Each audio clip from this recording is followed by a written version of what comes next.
Hapa Machakos ambapo gavana wa Machakos Wavinya Ndeti amefungua kitengo kipya cha kuwahudumia kina mama wajawazito na watoto wachanga katika zahanati ya Chaume eneo la Tala.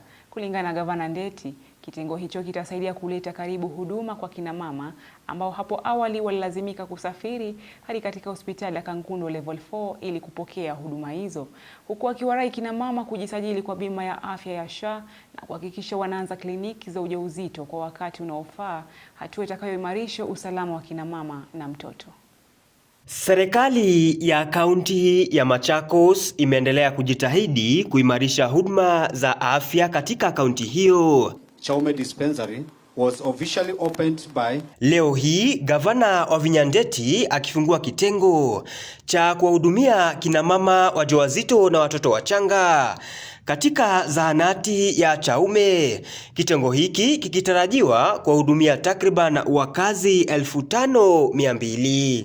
This facility serves a catchment population of approximately 5,200 residents. The maternity wing will directly benefit 600 women of reproductive age, bringing essential maternal health services closer to where they are. Akiorodhesha changamoto zilizowakumba kina mama hapo awali, Gavana Ndeti amebaini kuwa wengi walilazimika kusafiri hadi hospitali ya Kangundo Level 4 ili kupokea huduma hizo, ila sasa huduma hizo zimeletwa karibu na wananchi. Had to travel approximately 6 kilometers to Kangundo Level 4 Hospital maternity services. This maternity wing will ensure that the expectant mothers no longer have to travel long distances.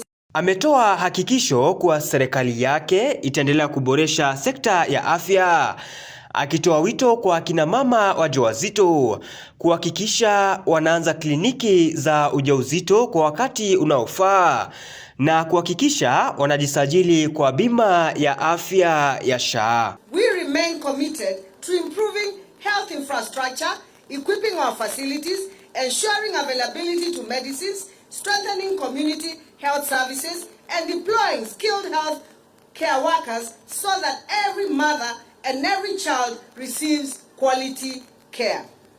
I encourage all expectant mothers, and I've seen one here, to begin antenatal care early.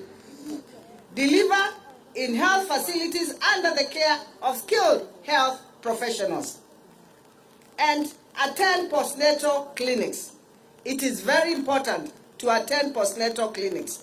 I also urge every family to register with Social Health Authority. Katika ziara yake ya maendeleo wadi ya Tala, Gavana Ndeti pia amekagua mradi wa bwawa la Kwandeto na Maluva na baadaye kuwahutubia wananchi katika uwanja wa shule ya msingi ya Tala Township. James Mwangi, Undugu TV.